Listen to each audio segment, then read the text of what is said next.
Hello students, तो क्या हाल चाल, कैसे हैं आप लोग? मस्त बढ़िया सब।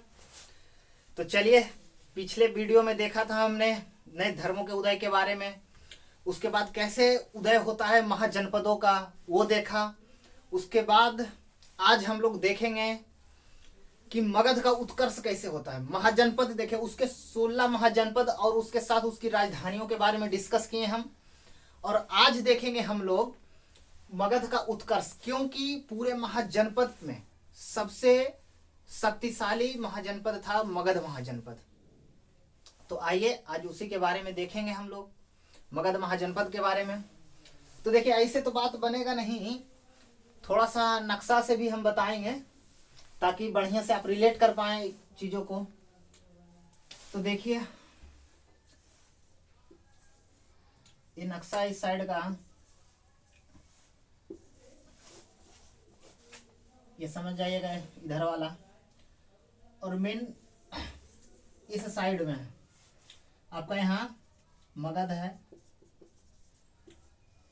जिसका जिसका आज काम है मेन रूप से उसको हम दर्शा रहे हैं, इसमें सूचित कर रहे हैं। ये गंगा नदी है, इसे क्रॉस करते हुए इधर वज्जी है, वैशाली, कोसल, ठीक। तो इसका उत्कर्ष के बारे में कहानी तो वैसे डेट से आप अगर देखते हैं तो ठीक ढंग से तो पता चलता है या नहीं, उसका तो डाटा बढ़िया से नहीं है। सभी बुक में किसी में कुछ दिया है, किसी में कुछ दिया। तो जो विवादित डाटा होता है ना, उसको आपसे एग्जाम में नहीं पूछा जाएगा, विवादित डाटा को। तो आइए सबसे पहले मगध का उत्कर्ष के बारे में देखते हैं। इसका बड़ा ही एकदम दिलचस्प तरीका से इसका उत्कर्ष होता है मगध का। एक राजा होते उस टाइम पे, बृहद्रथ। ये बहुत ही बढ़िया राजा होते, बहुत ही शक्तिशाली भी होते उस टाइम पे। मगर एक समस्या था इनके पास में कि बेचारा का बुढ़ापा आ गया था और शादी विवाह तो हो गया था, शादी विवाह था। और दो रानियां थी इनकी 2 रानियां थी और इनसे एक भी संतान उत्पन्न नहीं हुए थे। तो भाई व्याकुल मन से एक दिन इनके यहाँ एक साधु आते हैं। तो ये बोलते हैं कि देखिए, हमने तो किसी का कुछ बुरा नहीं किया है, ना ही हम एक चींटी को मारे हैं, ना ही कुछ गलत कुछ भी नहीं किया, फिर भी भगवान हमारे साथ ऐसा क्यों किया। तो वही बेचारा इनका दुख को समझते हैं, पूरा दुख को ही समझाता। उसके बाद वो देते हैं इसको कि एक सेब देते हैं और कहते हैं कि इस सेब को अपना दोनों पत्नी, दोनों का नहीं बताए, बोले कि सेब को आप अपनी पत्नी को खिला दीजिएगा, अपनी रानी को खिला दीजिएगा। तो वो तो बेचारा ये वो समझ के दिए, यहाँ तो था दूधू को। तो अब समस्या ये होता है कि ये बोल सोचे कि अब कैसे भाई दोनों के मनावे, दोनों में से किसी को नहीं हुआ था। तो होता है गांव समाज में, ऐसा होता है कि मतलब एक से पुत्र प्राप्ति नहीं हो पाता है या बच्चा नहीं हो पाता तो दूसरा विवाह किया जाता है। तो ऐसा कभी हो जाता कि उससे भी नहीं होता। तो वही इनके साथ हुआ। अब उस सेब दिए, अभी सोचे कि कैसे हम मनाए भाई कि हम रनिया रूसे नहीं है, दोनों के दोनों रूसे नहीं, अब प्यार करते थे पूरा भरपूर। तब ऐसा ई दिमाग लगाए कि ऐसा करते हैं ना कि सेवों के 2 भाग कर देते हैं। तो आधा सेव एक पत्नी को और आधा इसको खिला दिए। अब सब कुछ ठीक ठाक ही हुआ, बढ़िया ही हुआ। अब ऐसा होता है कि अब गर्भ धारण कर लेती है इनकी रानियां, और दोनों का दोनों जब बच्चा होता है इससे तो 2 भाग में होता है, आधा पार्ट इधर और आधा इससे। तभी तो डरा जाता भाई, कहता कि कैसा कैसा बच्चा हो गया है। तो अब यही ऋषि मुनि आते हैं, इसको देखते हैं कि भाई कैसे कैसे आप वरदान दिए, कैसा देखिए कैसे हो गया। तो वही कहते कि इसको अब है ना, ये अलग अलग भाग में, तो इसको बीग दिया था पहले जाकर के कहीं जंगल में दूर। तो वही बताया जाता कि इसको लाया कहीं। ये कहानी दिया गया है कि एक राक्षसी थी, वही इसको जोड़ी, वही दोनों टुकड़े को उठाई और जैसे ही वो अपना पास हाथ में लाई खाने के लिए, देखने के लिए, जैसे ही जुट गया।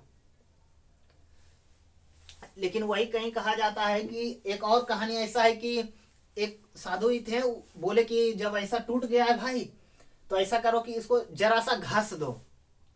अब जरा सा घस दो यानी संधि कर दो, जरा सा जोड़ दो।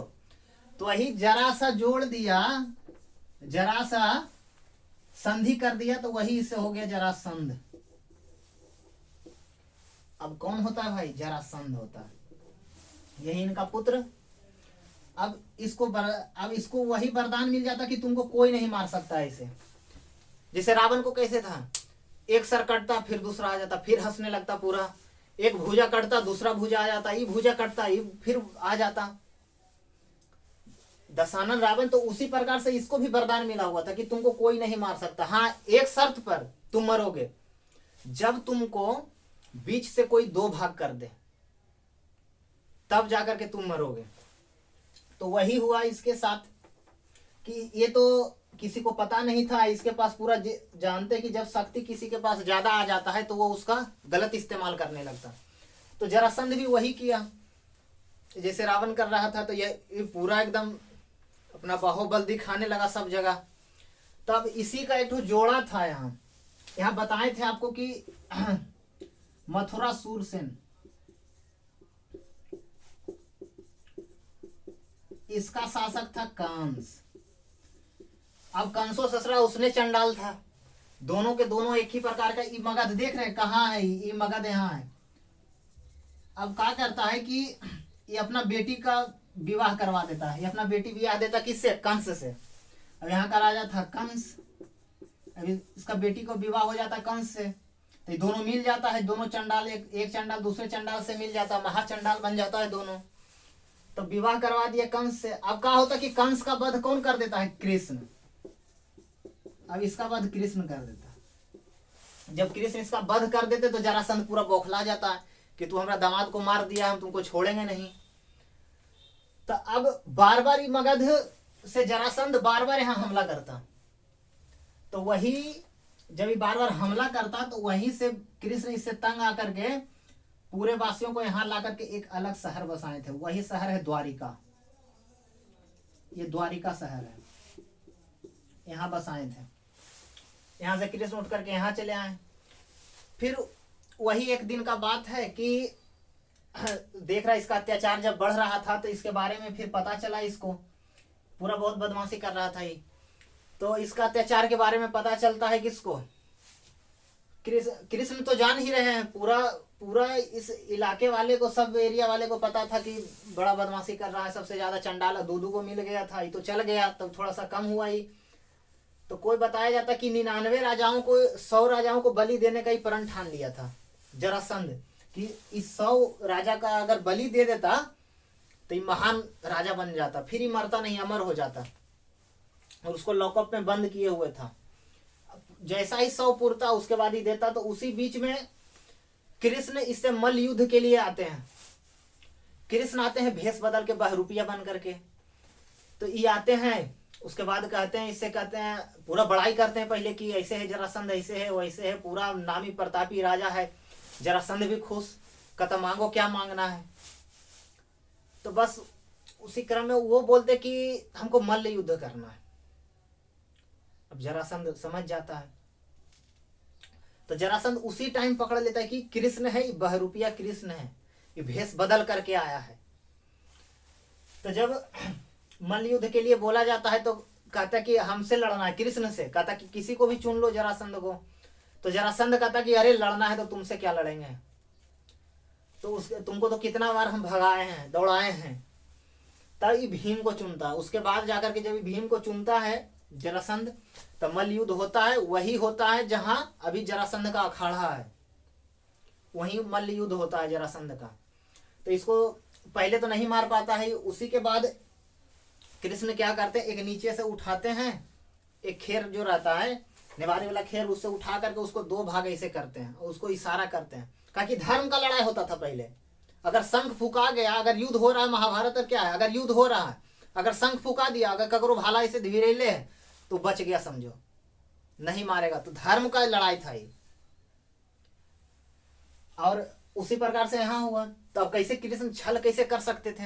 तो बस वही उसको ऐसे करके बताएं तो वो समझ गया कि इसको 2 भाग में करना। वही उसका मौका, जैसे ही वो अपना पल के झपकाया, मौका पाते ही पैर पकड़ के चीर दिया दूर साइड से। अब दोनों तरफ बिक दिया इसको, तब जाकर के जरासंध का अंत होता है। उसके बाद अब जब जरासंध का अंत हो जाता है तो इसका सबसे अंतिम शासक, इसका वंश का चलते रहता है धीरे धीरे। उसके बाद इसका सबसे अंतिम शासक बताया जाता है कौन? रिपुंजय था। रिपुंजय बताया जाता है, इसका सबसे अंतिम शासक रिपुंजय था। अब रिपुंजय का हत्या कर देता है। उसके बाद एक मलिक इसका ही मंत्री कर देता है, वो अपना नाबालिग पुत्र को बैठाता है। उसके बाद उसके पुत्र का हत्या भटिये नाम का एक मंत्री कर देता है, उसी का दरबार का रहता है। अब भटिये शासन करता है और भटिये ही यहाँ से हर्यक वंश का स्थापना करता है। और उसके इसी के अंदर आता है बिंबिसार।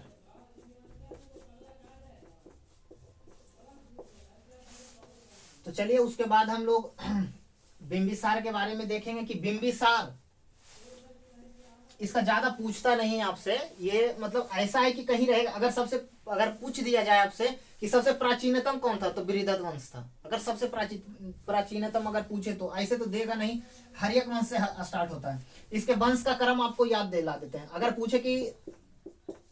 अगर पूछे आपसे कि कैसे इसका जन्म हुआ, मतलब कि मगध का उत्कर्ष बताइए कैसे, मतलब कौन कौन वंश का योगदान रहा, तो इसमें सबसे पहले हसीन याद रखना है, ट्रिक।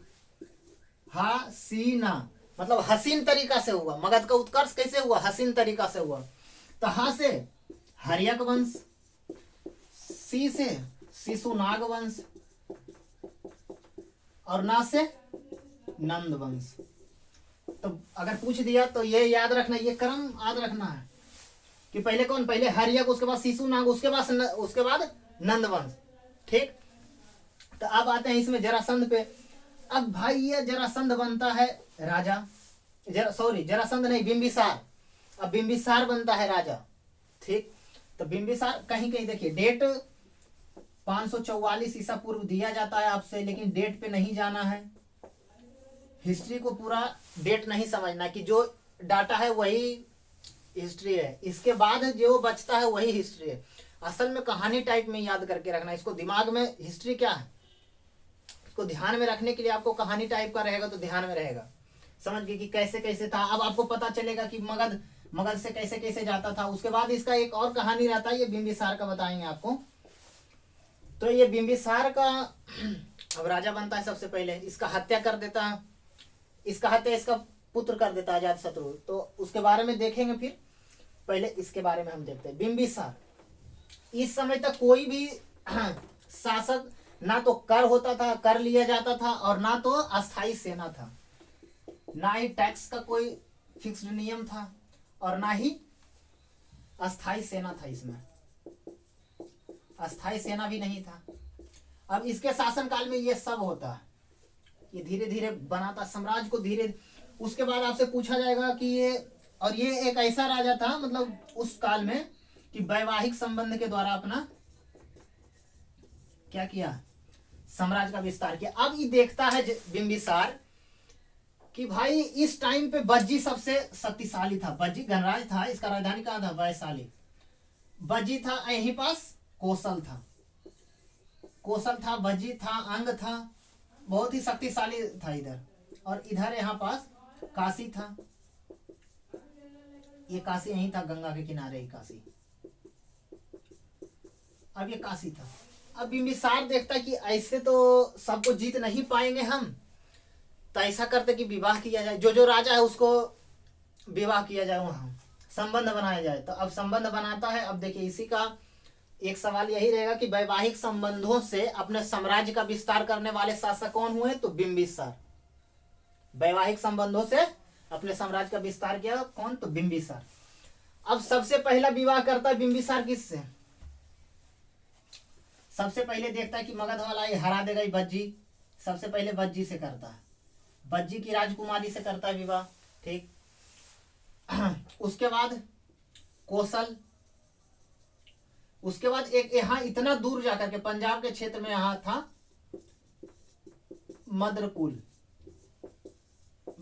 की क्षेमा से विवाह करता है। यहाँ बज्जी, चेलना, कोसल नरेश, इसकी राजकुमारी कोसला, महाकोसला। देखिए अभी आदमी से ये वो नहीं समझ रहा है, 3 वो गैले था। उस वजह से वैवाहिक संबंधों से इसका पूरा साम्राज्य में विस्तार भी हुआ। और विस्तार कैसे हुआ, ये जब इससे करता है, कौशल से, महाकोसला से करता है विवाह, तो इसको काशी इसको दान में मिलता है। सोचिए, काशी दान में देता है इसको, और काशी से सालाना 1 लाख रुपया का इनकम आता था। पर साल 1 लाख रुपया का इनकम आता था, 1 लाख पर ईयर। तो वो इसको टैक्स के रूप में कि अब तो जैसे कि उसको नहीं दे रहा, अब बहन को दे रहा, तो बहने को टैक्स के रूप में आपको भिजवा दिया जाएगा। ठीक, तो काशी से इसका इस प्रकार से विस्तार होता है।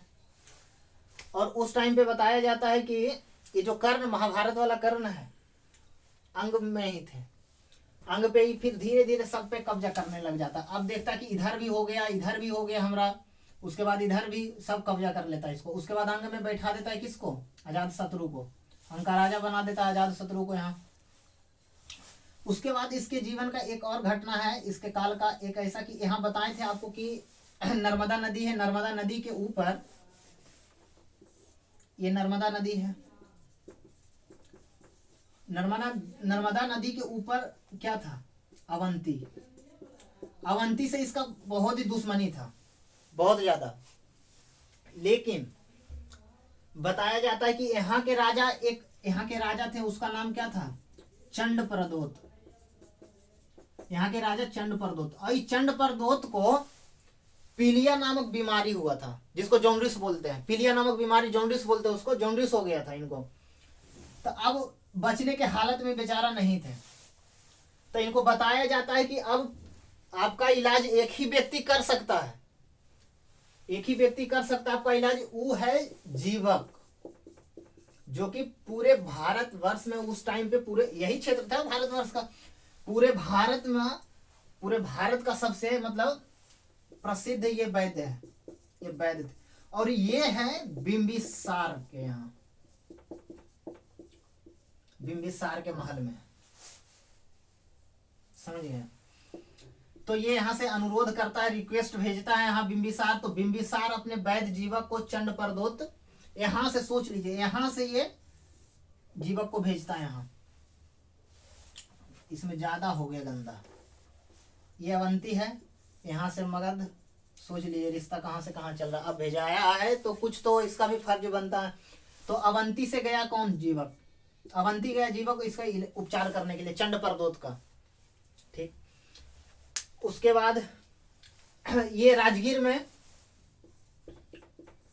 जिसका पुराना नाम तो राजगिरी था, तो वही राजगिरी का नाम ही पड़ा है कि यहाँ बिंबिसार महल बनवाया। तो राजगिरी यानी राजा का घर, वही क्या हो गया, राजगीर। अभी वर्तमान का राजगीर है, उस टाइम का राजगिरी ही था। ठीक है, तो आज इतना ही रखते हैं। उसके बाद हम लोग लाते हैं वीडियो, इसके बाद फिर लाएंगे। इसके बाद अभी बिंबिसार बता दिए हैं, उसके बाद अब बिंबिसार के बारे में जो डाटा रहेगा उसको लाएंगे। ठीक, और उसके बाद भाई अजात शत्रु, फिर उसके बाद ये हसीन वाला जो जितना है इसको पूरा करेंगे, और मौर्य तक आपका ऐसे ही कंटिन्यू चलेगा। ठीक है, तो अभी के लिए ऑल द बेस्ट।